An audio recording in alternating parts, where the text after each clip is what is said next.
Salutare, dragilor!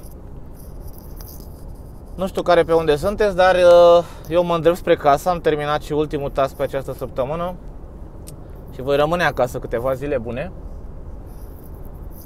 ceea ce vă sfătuiesc și pe voi.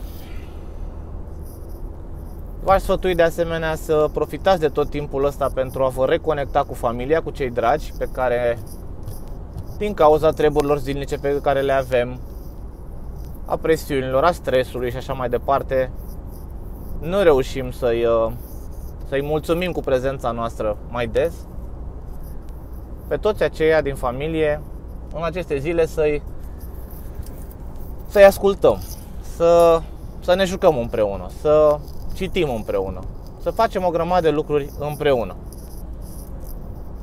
Și în tot acest timp, vă rog să vă mai gândiți că pentru ca noi să avem toate cele necesare pe masă dimineața, la prânz și seară, să avem chiar și banala hârtie igienică,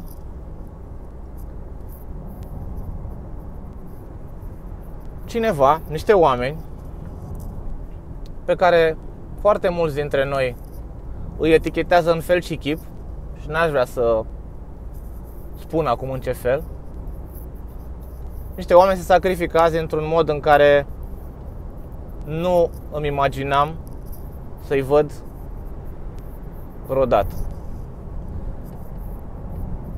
E vorba de șoferi, oameni buni, care în momentul de față sunt blocați în vămi, sunt speriați, dar își fac datoria. Oameni care nu pot lucra de acasă, ci doar din spatele volanului. Acești oameni fac ca noi, în toate aceste zile, să avem în continuare cele necesare existenței. Data viitoare când vă aflați pe drum și vă simțiți deranjat într-un fel sau altul de faptul că un camion merge cu o foarte mică viteză de 85 și vă deranjează pe voi în mașinile voastre frumoase, că nu puteți depăși,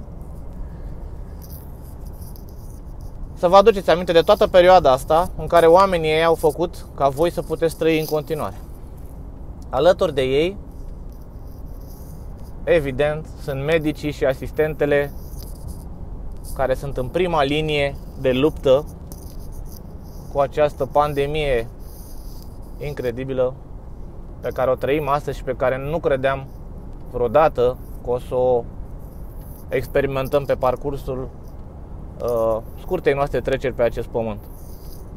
Dar uite că se întâmplă, poate învățăm ceva de aici și cu siguranță vor ieși și lucruri bune în urma acestei experiențe.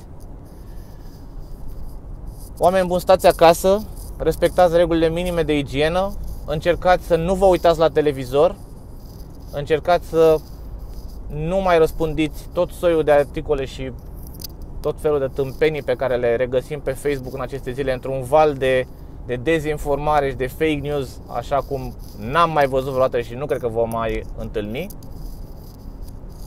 Stați cu familia, bucurați-vă de tot ce aveți, prețuiți viața, prețuiți prietenia și prețuiți pe acei supereroi care astăzi ne țin pe noi în viață. Medici, asistente, șoferi, lucrători în depozite, vânzători, farmaciști și toți oamenii care sunt în prima linie a luptei împotriva coronavirusului. Stați calmi și, așa cum spuneam, stați acasă. Bucurați-vă de faptul că sunteți sănătoși și că nu trebuie să experimentați sistemul medical din România, aflat în mare stres în această perioadă. Să fiți sănătoși și să ne reauzim cu bine. Stați acasă. Sănătate multă!